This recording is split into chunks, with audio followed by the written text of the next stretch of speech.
सुदर्शन जी महाराज हमारे कुल गुरु थे। एक तरफ से इनको मानी थी कृष्ण के अवतार भी थे। इनमें का ये था कि हमारे जो सबसे शोषित समाज, हम लोग जो डोम समाज से आते हैं, काफ़ी शोषित थे। तो शोषित समाज को शुरू में ही जगाने का काम किया, महाराज जी ने जगाने का काम किया और उनके ही रास्ते कदम और उनके ही नक्शे कदम पे चलकर आज अपने समाज जो सुपन समाज है, इनको आगे की ओर विकास करने के लिए उनके जयंती का आयोजन किया गया है। और इस जयंती के माध्यम से मैं अपने समाज को ये संदेश देना चाहता हूँ कि अपने बच्चों को पढ़ाएं, दिखाएं, अच्छे अच्छे पद पे आसीन होने के लिए उनको काबिलियत बनाएं। और सरकार से भी भाई अनुरोध करते हैं कि जैसे और भी कुल गुरु जी लोग का जयंती जो आप अपने स्तर पे मनाते हैं, हमारे भी कुल गुरु जो हैं महर्षि सुपन सुदर्शन महाराज जी, इनका भी जयंती आप अपने स्तर से मनाएं। अच्छा, इनके लिए कोई राजकीय अवकाश की भी आप लोग मांग करते हैं? हाँ, देख मांग, हाँ सरकार से मांग चल रही है कि राजकीय आवास। हाँ। अच्छा, जो सबसे बड़ी बात है कि जिस तरह से अभी जो परिवेश है, जिसमें जहां EWS को लागू कर दिया जाता है और वहीं जब UGC आता है तो इसको रोक दिया जाए, तो जो हितकारी है आपके समाज के लिए, खासतौर पे ये सभी वर्ग के लिए, लेकिन इसको रोक दिया गया। एकाएक आया, कुछ ही दिन में इस पर सुप्रीम कोर्ट ने रोक लगाई, लेकिन अब ये नहीं लगता है कि ये पारित हो पाएगा। क्या लगता है कि सरकार समाज के लिए कितना सोच रही है? देखिए, समाज अब ये तो थोड़ी सी कुछ अलग चीज़ बात है, पर सरकार से हमेशा मेरा अनुरोध रहेगा कि हमारे जो दबे कुचले, सबसे बड़ी बात है भूमिका होगी कि बच्चों को शिक्षित करना। हाँ। तो इस चीज़ को लेकर के आप लोग किस तरह से अपने समाज के बच्चों को या समाज के लोगों को कैसे प्रेरित कीजिएगा, किस तरह से मुहिम चलाइएगा कि अब जो है बच्चों को पढ़ाएं और उच्च शिक्षा दे करके आगे उनका भविष्य उज्जवल करें? जैसे कि मैंने आपको पहले ही बता चुका है कि जयंती के माध्यम से अपने समाज को शिक्षित करने का जो काम कर रहे हैं, मैं क्या मेरे पूरे आयोजक परिवार इस चीज़ को काम करो। हमारा एक रास्ता ये है कि हम आप दरवाजे अपने समाज में जहाँ भी लोग रहते हैं, जहाँ हो 2 हो 4 हो या बड़ी बड़ी संख्या में बस्तियाँ हों, वहाँ सब जगह जा करके अपने स्तर से अपने पूरे आयोजक टीम को ले जा करके उनको समझाने का काम करेंगे, उनको जागरूक करने का काम करेंगे कि अपने बच्चों को पढ़ाएं, लिखाएं, एक सम्मानित किसी जगह पर या सम्मानित व्यक्ति बनने का उनको प्रोत्साहन करें। इसमें हमसे, हमारे समाज से जो सहयोग होगा या हमारे पूरे कमेटी मेंबर से जो सहयोग हम लोग करेंगे, अगर उनको कॉपियाँ की ज़रूरत हो, पेन पेंसिल की ज़रूरत हो, तो उसको भी हम उनको प्रोवाइड करवाएंगे। आने वाले समय पर अगर वो अच्छा पढ़ लिख रहे हैं तो कहीं पे अगर उनको कोटा के हिसाब से अगर उनको कहीं मिलता है तो हमारा समाज उसके साथ रहेगा। चलिए, तो समाज को इस मंच से क्या कुछ संदेश दीजिए? बस सबसे बड़ी बात है कि हमको तो सबसे पहले अपने समाज को विकास करना है। अब विकास के लिए शिक्षित, बार मैं बोलना यही चाह रहा हूँ, मेरा कोई और कुछ नहीं है, खाली मैं अपने समाजों को शिक्षित बनाना चाहता हूँ। किसी भी स्तर पे शिक्षित बने तो कम से कम शोषण नहीं होगा। ये समिति के बारे में आपसे जानना चाहेंगे कि ये समिति किस तरह से कार्य करती है? इसका बहुत बड़ा बाइलो जैसे यह समाज बहुत कुछ कर सकता है, जैसे कि नारी शक्ति उन्मूलन का भी चलाते हैं। अच्छा। जैसे इनेबल पर्सन जो हैं उनको भी कुछ करने का मौका दिया जाता है, मतलब जितना अपनी क्षमता है उसके अनुसार। परिचय सर दे दीजिए। मैं राजीव कुमार। चीफ गेस्ट में कौन आए थे? या हमारे चीफ गेस्ट में माननीय क्षेत्रीय विधायक थे श्री संजीव चौरसिया जी, फिर हमसे आए थे वो कमाल परवेश सर, और फिर हमारे मान्य गाने लोग और भी आए हुए, कई गणमान्य लोग यहाँ पर आए।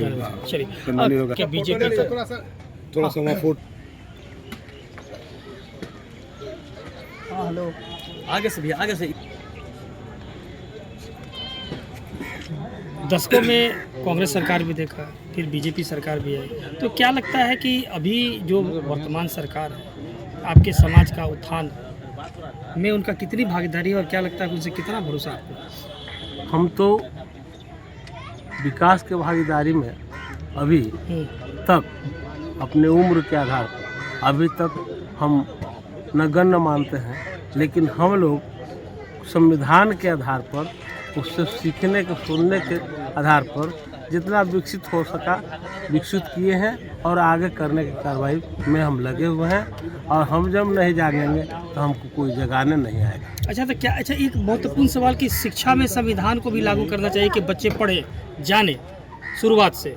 एकदम शिक्षा में संविधान को लागू करना ही न चाहिए।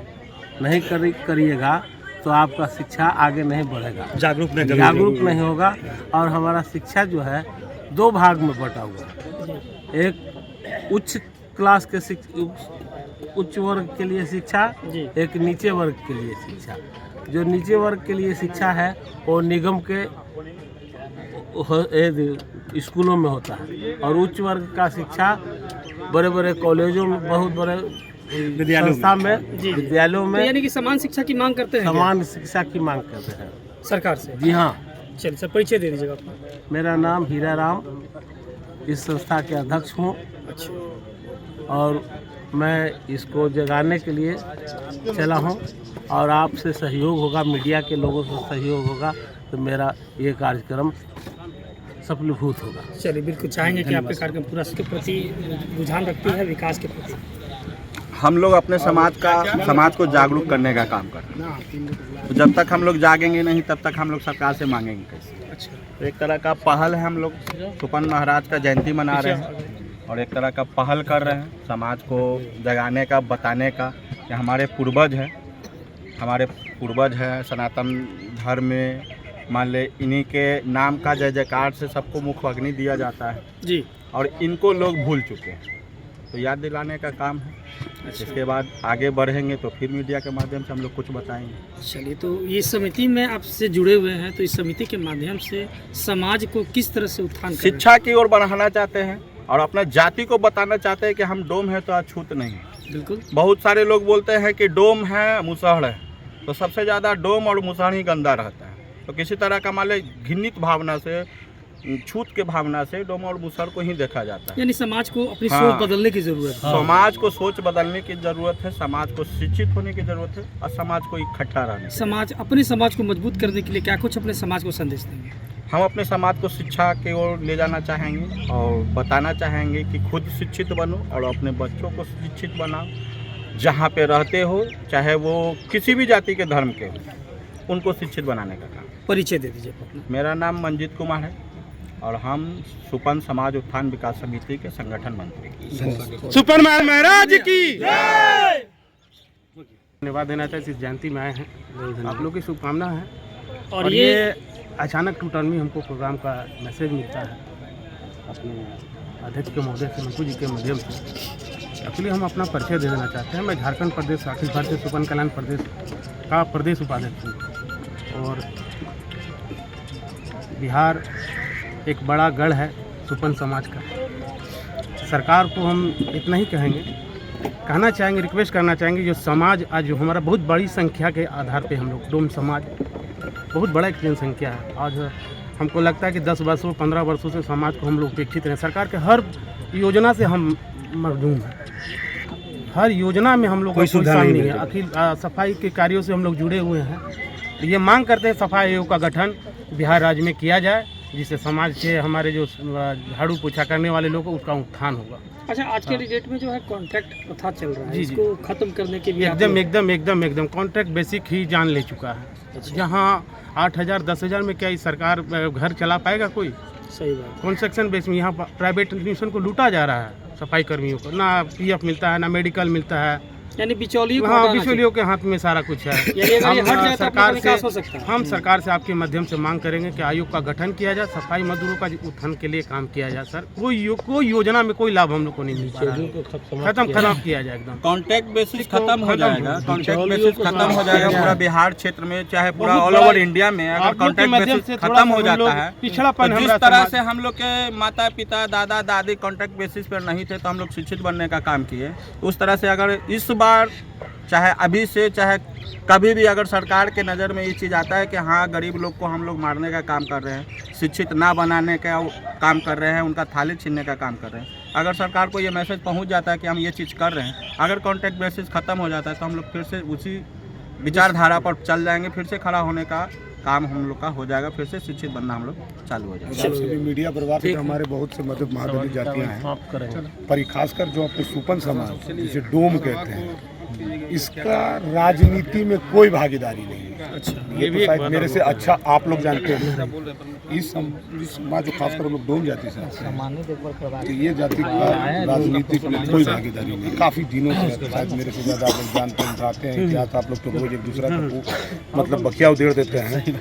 तो यही चीज़ हम बोलना चाहते हैं कि सबसे बड़ी सरकार से एक और अनुरोध है कि कम से कम एक हम ही नहीं, ये नहीं कोई, अगर हमारी समाज से करके बढ़िया व्यक्ति जो हमारे समाज को विकास सके या फिर और भी लोगों का विकास कर सके, वैसे आदमी को हमारे समाज के बीच से उठा करके राजनीति का कोई भी पटल पे उनको आसीन करें, ताकि इससे हमारे समाज को विकास में प्रेरणा का काम करें। जय सुपन सुदर्शन महाराज जी की। इन लोगों का ये हाँ, बिल्कुल मिलना चाहिए। सुपन समाज में अच्छी भागीदारी निभा रही है और आजकल शिक्षा के क्षेत्र में भी हम चाहेंगे कि इन्हें बढ़ना चाहिए और इनकी जो डिमांड है वो हर तरीके से जायज़ है, वो बिल्कुल पूरी होनी चाहिए। अच्छा, साथ साथ इनका एक और मांग है कि राजनीतिक भागीदारी जो है इनकी नहीं है, जिसके चलते इनका पूर्ण विकास नहीं हो पा रहा। और दूसरा एक कॉन्ट्रैक्ट बेसिस जो है जो लगा हुआ है, बिचौलिया जो इन लोगों के बीच में चले, ये दो इनकी बड़ी मुद्दा है। तो क्या लगता है कि आगे ये सरकार जो है इनकी बातों को मानकर इनके बातों पे संज्ञान लेंगी? बिल्कुल, सरकार बिल्कुल संज्ञान लेगी और बिचौलिया का जो बात है, डायरेक्ट अगर समाज के लोग आगे बढ़ते हैं, हम लोग का भी सहयोग रहेगा, ये लोग भी अगर एकत्रित होते हैं और अपने मुद्दे को रखते हैं तो बिचौलियों की ज़रूरत नहीं पड़ेगी, डायरेक्ट काम हो सकता है। सरकार हर तबके को लेकर के चलने वाली सरकार है। इससे अच्छी सरकार आपको नहीं मिलेगी जो हर एक समाज के वर्ग को सुनने के लिए और उनके लिए कार्य करने के लिए प्रेरित करे। आज इस मंच से इस समाज के लोगों को क्या कुछ संदेश दीजिएगा ताकि वो आत्मनिर्भर बने, सरकार ये अपनी बात को जो है सरकार तक रखे?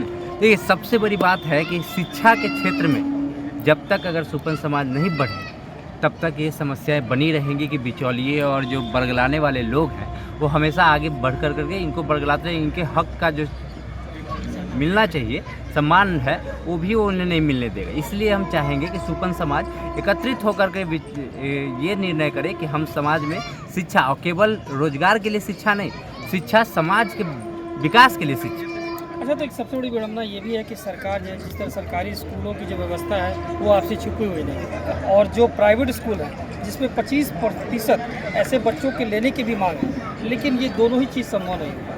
इसको लेकर के सरकार क्या करे? देखिए, सरकार इसके लिए बहुत सख्त है। आप RTI के तहत से, आपको अभी कुछ जानकारी मिला होगा कि RTI के तहत से ज्ञानदीप पोर्टल के तहत सरकार इस बात के लिए सुनिश्चित करने के लिए प्रयास कर रही है कि जो 25% जो कोटा है गरीब बच्चों के लिए वो उन्हें मिले।